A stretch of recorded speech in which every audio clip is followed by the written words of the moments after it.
There is a misconception that older electric cars are only useful for urban driving, that they can't take on long treks,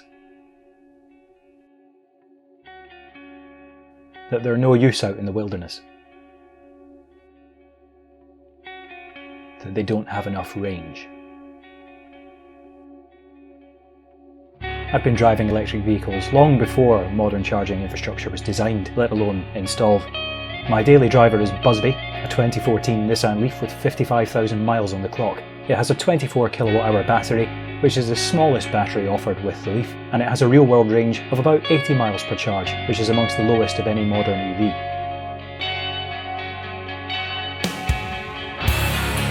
I took Busby on a road trip from Scotland's capital, Edinburgh, through over 250 miles of the most rugged terrain and breathtaking scenery that this country has to offer, to the Isle of Skye, for a week of exploring this remarkable island. If my humble old LEAF can do it, so can any EV, and so can anyone.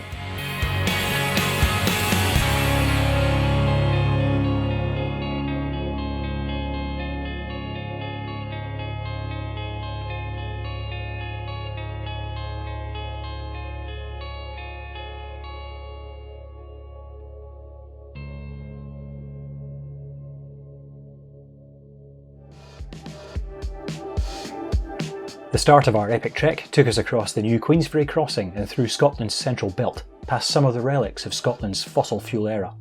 We passed Longannet Power Station, Scotland's last coal power station, which was shut down in 2016. With a power output of 2.4 gigawatts, Longannet was by far the largest individual power station in Scotland.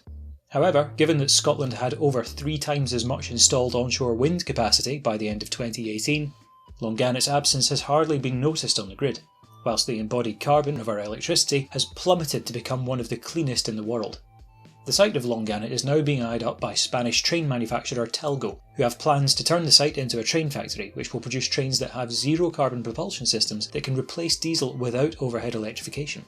Across the Forth from Longannet is the Grangemouth oil and gas refinery owned by Ineos. This sprawling dystopian landscape, complete with steam and gas flares visible from miles away, controversially imports fracked gas from the US. Thankfully, outside of Ineos's bubble, the rest of Scotland is moving on at a rampant pace. It didn't take long for us to spot some of the wind turbines that produce the vast majority of Scotland's electricity. Our first charging stop took us to Stirling, a historic city in the heart of Scotland which sits at a crossroads for major transport routes to all 4 corners of the country. Stirling is also home to the first site of a brand new player in Scotland's EV charging network, so I went along to check them out. We're at Highland Gate in Stirling at some Ngenie Rapid chargers. These are the first ones in Scotland, but they're the first of many. They've partnered UK-wide actually with Marston's pubs, and they'll be basically putting them in wherever there is a Marston's pub that has a decent sized car park like this one. So we've got 2 rapid chargers, contactless payments, so no faffing with apps. It's 36p a unit, which is the priciest network I've used. However, it's fast, it's reliable, it's easy, and they're using eVolt hardware, which anyone who uses ChargePlace Scotland knows is tried and tested. eVolt have installed about 75% of ChargePlace Scotland's hardware. Speaking of ChargePlace Scotland, actually, there are 2 individually located rapid chargers on the ChargePlace Scotland network within about a minute's drive of these rapids. However, the fact that this is an actual hub, and the fact that, as I say, it's just a solid, reliable network, and also this is the first one in Scotland, I thought I would check it out, and I've got to say I do approve. It'll be good to see more of these springing up so that we've got even more variety and, as I say, a solid, reliable network too. Also worth noting that because it's eVolt rapid chargers, unlike the Ultra Charger from BP Chargemaster or Ecotricity's rapid chargers, these can charge 2 cars at the same time, one on AC and one on DC, so technically this site can charge 4 cars at the same time, which is rather handy. Our stop at Stirling took the car from 62% to 85% state of charge. From there we headed northwest along the A84 and A85 through the Trossachs National Park on a 50-mile journey to our next stop at Tindrum. In this part of rural and remote Scotland, we were spoiled for choice with rapid chargers. Tindrum itself has 2 rapid chargers, one at the Real Food Cafe and one at the Greenwelly stop, and there's another rapid charger just 5 miles down the road at Cranelarrick. 2 of those rapid chargers have Type 2 destination chargers nearby. We opted for the furthest away rapid charger at the Greenwelly stop, arriving at 20% SOC. This rapid charger is the most expensive of the three in the vicinity at 20 pence per kilowatt hour, but this is barely 5 pence more than what most people pay for their electricity at home. Whilst we grabbed some breakfast in the cafe, we took the opportunity to debut a clever little freebie from the Electric Vehicle Association of Scotland. This will be the first time on the trip that we've used our Electric Vehicle Association of Scotland charging wheel. So what you do is you leave this on your dashboard, it tells people what time you should be back, and then there's a little number there, a personal number, which is assigned to you. You then text the EVA Scotland number 66777 with the person's bespoke charge number, and that tells them, I will then get a message saying someone would like me to move, and you have the option of saying yes or no depending on where you are and how much charge you need. But it gives people peace of mind that the car has not been abandoned and someone is going to come back fairly shortly. So this has been quite popular actually. There have been quite a few people from outside of Scotland who've seen people with these and said they're quite jealous. That makes quite a lot of sense. Also on the way past, we went past the free charge point at Craiglarich. We decided to just head on to Tindrum. We had just about enough range left. It was quite funny, there was a Leaf coming the other way, waiting to turn right into where the rapid charger is. We were heading straight past it, and you could see the way he was gesturing. He was like, don't you dare try and get in there before we do. By the time we'd finished our breakfast, Busby had stuffed its face and was now on 94% state of charge. The next leg of the journey was one I'd been looking forward to for some time. After 30 years, I was finally going to visit the outstandingly beautiful Glencoe. Fort William was just under 50 miles away, but we took the opportunity to have a quick top-up at a rapid charger situated 19 miles from Tindrum, in the heart of the glen. This rapid is located at the foot of Glencoe Mountain Sports Centre, near to the ski lift and facilities, with a recycled metal guardian keeping a watchful eye for any prospective icers, and 24-hour technical service provided by a wee jumpy zebra spider. Our rapid charge took us back up to 91%, more than enough to get us the remaining 30 miles to Fort William. As the second largest settlement in all of the Scottish Highlands, Fort William is a bustling town. Hang on guys, we're going to have to stop to have a proper look at this, it's too freaking gorgeous. Pretty. Right, where were we? As the second largest settlement in all of the Scottish Highlands, Fort William is a bustling town and a hive of EV activity. Fort William has had some electric taxis since 2017, and such is the popularity of EVs amongst its locals and tourists that Tesla are building a supercharger in the town. It's no surprise that Fort William's solitary rapid charger is in high demand. When we arrived on 66%, it was a lovely day for a chat and charge, and that's exactly what the drivers of a Leaf and Zoe were doing. The Leaf driver noticed us arriving and immediately offered to move to let us on, so many thanks to you if you're watching. We rapid charged up to about 85% and then moved on to the adjacent Type 2 post whilst we nipped into town to do some shopping. Like good responsible EV drivers. We arrived back to a fully charged car, which is just as well, because the following leg of the journey was the longest and one of the hilliest, the Gap. A 60-mile stretch to Shiel Shop and Services, a solitary rapid charger with few alternative chargers in between, most of which involve a sizable detour. The nearest alternative rapid charger to Shiel is some 25 miles further west. This would be no problem for any modern EV with a real-world range that is comfortably into triple figures, or indeed for a 30 kWh Leaf which could easily manage over 100 miles per charge. But for Busby, a 24 kWh short-range Leaf, this would be more of a challenge. We headed north along the A82 to Invergarry, where we joined the A87, which runs all the way to the northwest of Skye. The mountains were vast, and the terrain was undulating, but Busby took it all in its stride. With the help of some light throttle work, but by no means falling into the Sunday driver category, we made it to Shiel Shop with 33% left in the battery. We had no issues whatsoever at Shiel Shop, and even if we had, our remaining range would have got us to the next rapid charger at Broadford anyway. ChargePlace Scotland are already rectifying this gap in their network, with a rapid charger being installed at Fort Augustus, about halfway between Fort William and Shiel Shop. Having charged Busby up to 89%, we set off on the next leg of our journey, which would take us to the Isle of Skye. The journey was really straightforward, a 25-mile drive along the A87. En route, we briefly stopped off at Dunvegan Castle, situated at the meeting point of Lochs Long, Alsh and Duich. As our journey took us onwards to Kyle of Loch Alsh at the edge of the mainland, the Skye Bridge finally came into view. The first permanent connection to the Isle of Skye, the bridge was completed in 1995 and tolls were abolished in 2004. The A87 took us onwards across Skye Bridge to Broadford, Skye's second largest settlement with a population of some 620 people. Having arrived on 59% state of charge, we gave Busby a quick top up to 90% on Broadford's rapid charger, which gave us more than enough charge to get home. In all but the first of our charging stops that day, Busby was ready to take on the next leg of the journey before we were. The final stretch of our journey took us 39 miles from Broadford to our holiday cottage near Dunvegan. With the end of our journey in sight, driving on this leg was considerably more spirited, which chewed up the range as we made a dash for home.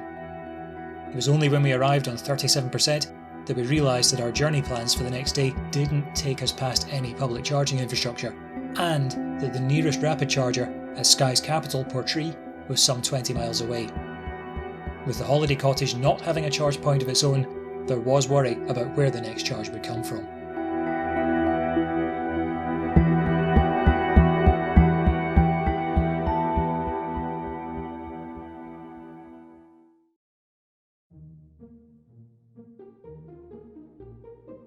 Only there wasn't. I'd brought the LEAF's so-called granny cable with me, which can plug into any household power socket. I plugged in next to the toaster and slung the cable out of the kitchen window.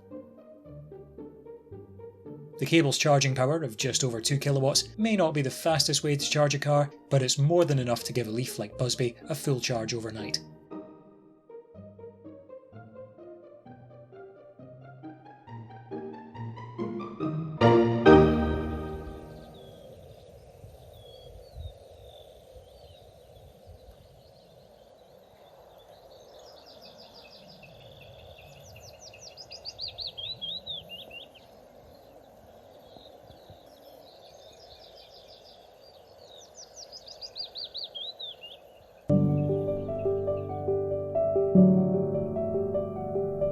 We woke up to immaculate weather on our first day on Skye.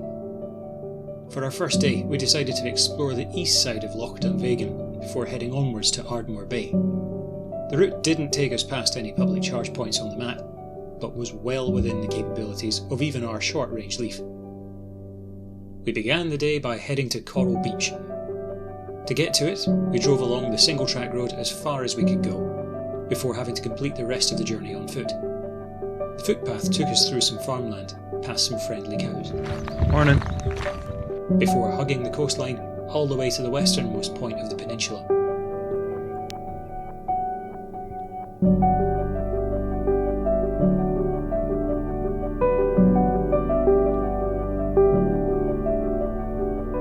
As Coral Beach came into view over the crest of a hill, it was hard not to be struck by just how pristine it looks. A steep hill immediately behind the beach made an excellent vantage point for panoramic views of the beach and beyond.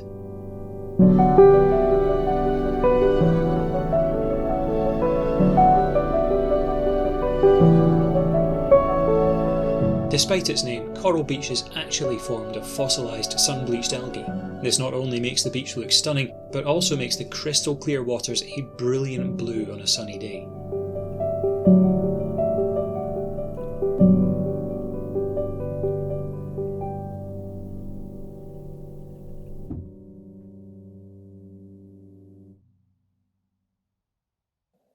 If that wasn't enough excitement, when we were at Coral Beach, we found some treasure. Look, we found a button, a popper, and one of those Tesco charity tokens they give you at the checkout. But which charity did he give it to? Don't worry, I've flashed up the answer below on the screen. We then doubled back on ourselves to visit Dunvegan Castle, the historic home of the MacLeods, who famously haven't got on with the MacDonald clan over the centuries. Boat tours from the castle gave an incredible opportunity to see the huge seal colonies in the area up close, and also provide a view of the castle from the water. The rather industrial facade of the castle is entirely functional. It serves to protect the stone from Skye's extreme winter weather. As our tour guide said, Skye's not about beauty, it's about survival. The castle's grounds boast a plethora of impressive gardens, which include this truly gigantic stone which I totally managed to lift all by myself. Much of the interior of the castle is open for the public to explore. Portraits and photographs of the castle and grounds' former visitors include the likes of probably Florence and Dr. Samuel Johnson, who younger viewers will know from dank memes such as this one.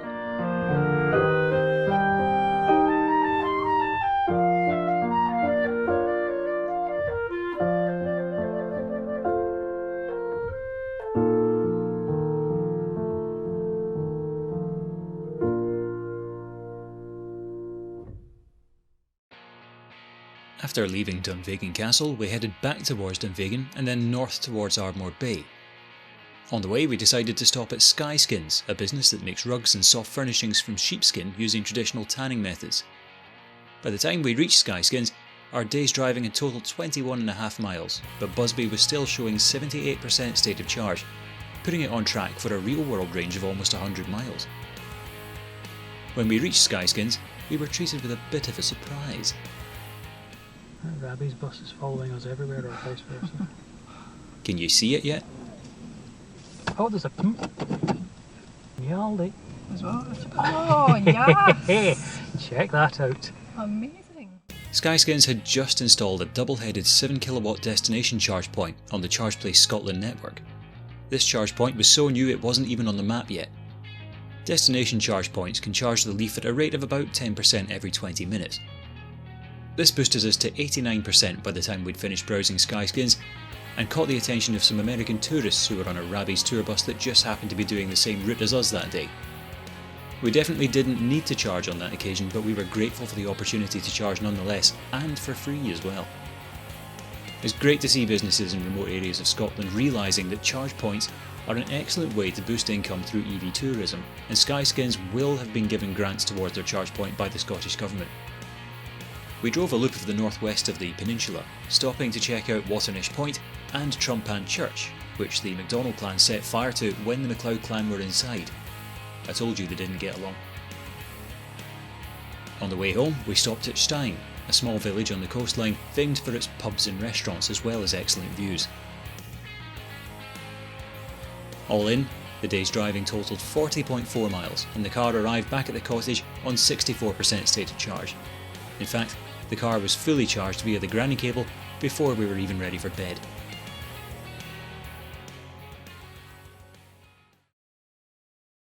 That evening, the reality of where we were really started to kick in. We were surrounded by the freshest air, the purest water, the most stunning scenery, and sheer and utter tranquility. With charge points springing up before our eyes, the island would be even easier to explore than we'd previously thought, and even better, we still had a week of this ahead of us. This was bliss.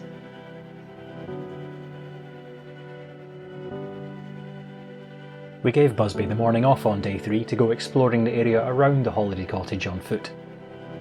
Surrounded by birdsong that was just about audible over a strong breeze, we headed past some small wind turbines that were making full use of the day's weather, a flock of sheep, and evidence of some form of public transport on the island. The path led us to a beach on the southernmost point of the peninsula. The local marine life took us by complete surprise. Far from being the anticipated various shades of grey, the shells that we found were without doubt the most colourful and diverse we'd ever seen. There's a phrase on the island called Skye Time. It means rather than just driving across the bridge to Skye and straight back to the mainland again, take time to explore everything that the island has to offer. The people, the crafts, the culture, the cuisine, the nature, and of course the incredible scenery. Our morning's walk well and truly vindicated this sentiment. There's no time like Skye Time.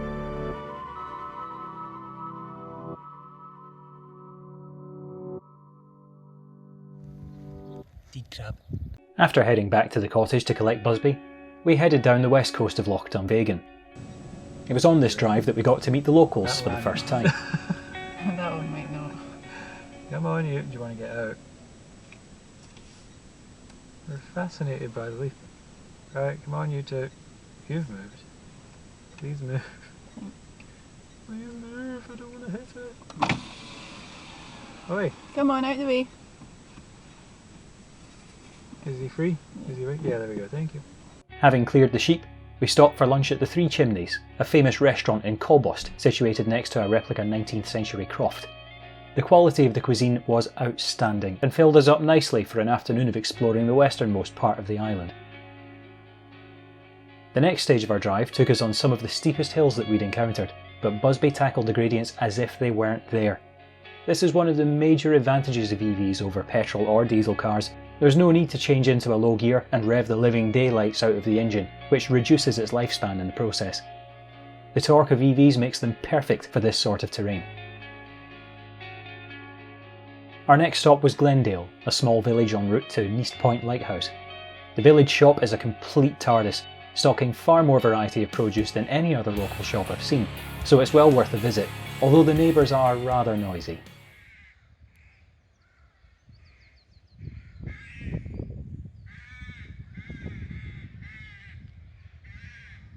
We drove onwards to Neast Point Lighthouse, past more innocent little lambs.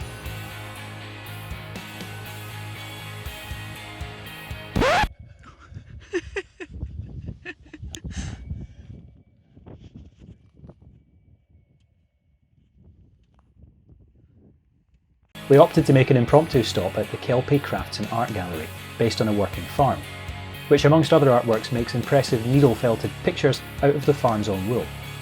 Tess the sheepdog ensured that we were in good company during our visit.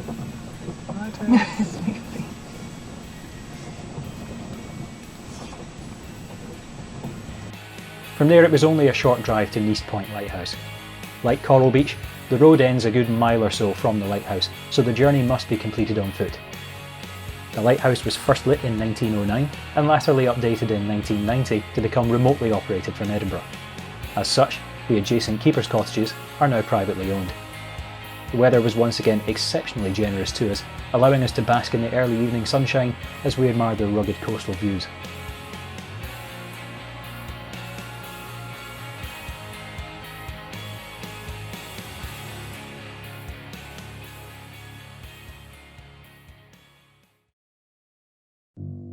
The route back to the cottage took us back the way we came, past some of the island's many breeds of sheep. There's another sheep there, look. Oh my god. Look at that. What goes up must come down, and Busby took full advantage of regenerative braking opportunities on steeper gradients, putting energy back into the battery that would otherwise have been wasted as heat in mechanical brakes. The day's driving totalled 28.3 miles, and Busby arrived back at the cottage on 60% state of charge. This equated to a projected full range of just over 70 miles, with 42 miles remaining in the battery, once again proving that even a short-range EV is well suited to exploring the Scottish Highlands and Islands. We were treated to a beautiful evening back at the cottage, enjoying the sunset over dinner whilst Busby charged up off the granny cable. And despite this being the slowest method for charging an EV, once again the car had completed its charge before we were ready for bed.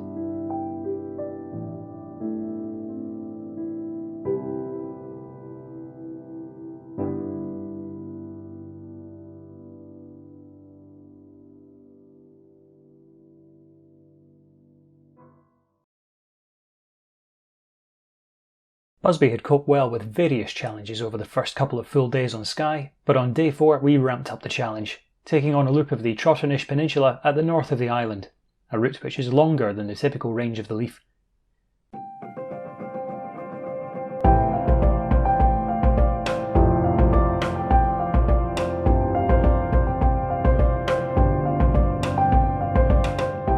We took the back road to Skye's capital, Portree. The road was steep, narrow, tortuous and littered with sheep, but the views certainly did not disappoint. As we approached the end of the 20-mile stretch, we reclaimed some of the range that had been eaten by the initial incline as we drove the steep descent into Skye's coastal capital. When we arrived, we had 78% charge in the battery, giving us a projected range of 91 miles, which in theory would actually be just enough to complete the loop. However, given Skye's dramatically undulating landscape and the consequent impact on range, we decided to be sensible and take a quick top up to 91% on Portree's rapid charger, located in a long-stay car park near the seafront. From there, we took the A855 north in an anti-clockwise direction. The basalt-based Trotternish Peninsula has numerous geographical features that pull in vast swathes of tourists, so it's advisable to get there early to beat the rush. First up was the Old Man of Storr, part of Trotternis's landslip, which is 30 kilometres long. Storr features the highest point of the peninsula, with a steep rocky face to the east and grassy slopes to the west. The top of the Storr also features the Old Man of Storr, a famous rocky pinnacle or tower. The climb to nearly 700 metres above sea level was challenging, but the panoramic views offered from the top, looking across Loch Leven and the Sound of Raasay, were definitely worth it.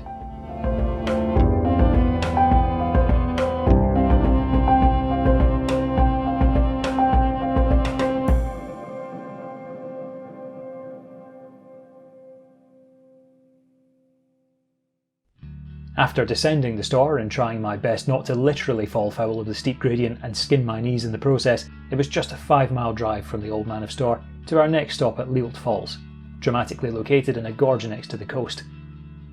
Whilst parking up, I noticed a recurring theme with Skye's rent-a-cars. Capture. Check rentals. Okay. Clearly the local rental firms had negotiated a good deal with Renault for all those captures, but what was disappointing was the lack of EVs available to hire on the island. Here we were tackling this remote steep terrain in one of the shortest range EVs on the market with no problems whatsoever. Meanwhile, the captures, which are not exactly renowned for their fuel efficiency, would be having the living daylights revved out of the engine to cope with the steep gradients, whilst the driver did a river dance with the clutch, which in turn detracts from the serenity of this beautiful island. Rentable electric vehicles would give tourists a much more enjoyable experience of Skye, as well as preserving the island's air quality and tranquility for residents, visitors and nature alike. The next stop, just 4 miles along the road, was Kilt Rock, a sea cliff with vertical basalt columns and intruded sills of dolerite which bear the resemblance of a kilt. Now seems like a good time for a quick magical interlude. Watch as Diane makes this road map disappear. Anyway, enough of that. Having rejoined the A855 to the emphatic support of the locals who line the streets. It's Busby actually. We took a quick stop at the secluded Staffin Harbour, once a key lifeline for locals with essential supplies being delivered by boat. We walked to the end of the pier to enjoy the fresh sea air and then got reasonably up close and personal with the wading birds as the tide came in.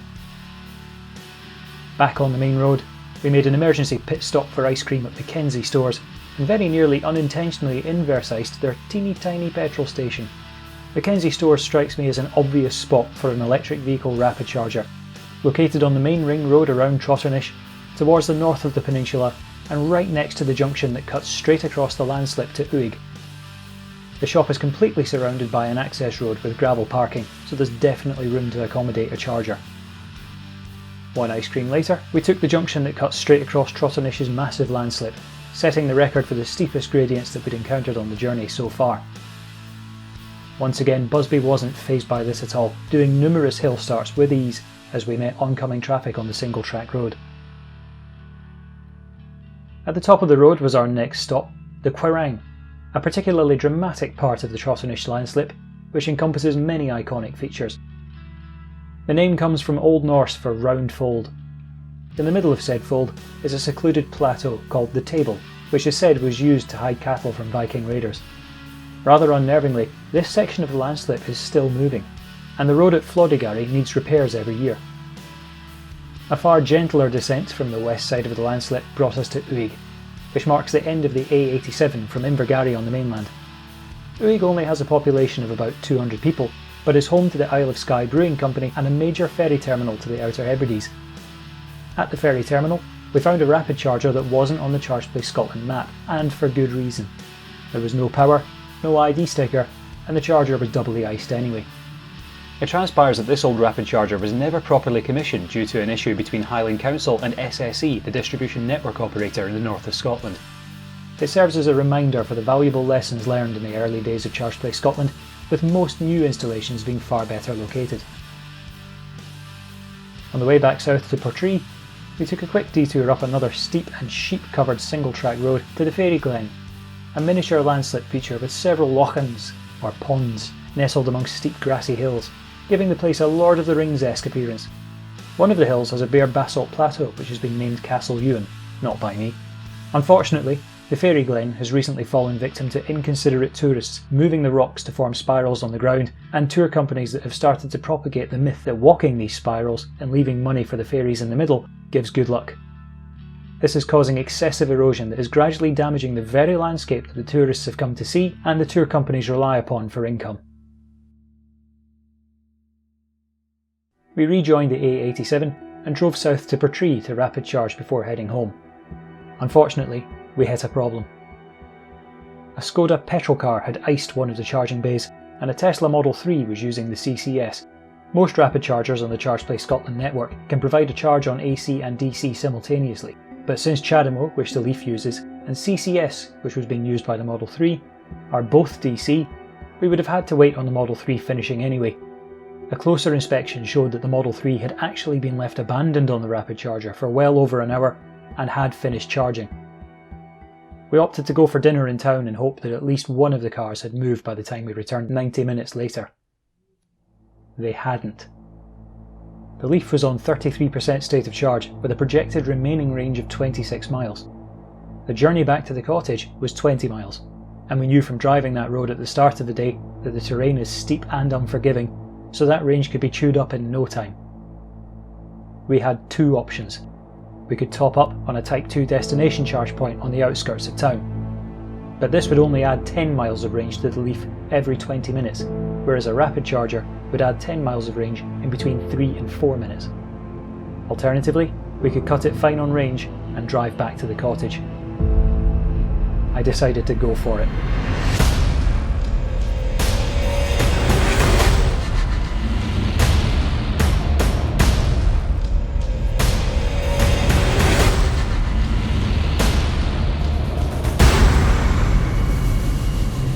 Those hills were steeper than I'd remembered. Range anxiety. Next time on Plug Life Television. If anything, I'm struggling more with these gradients than they are is whoever the Dutch Tesla driver was. Screw you in particular. Wowzers! This is a hub! There's a door, not a door.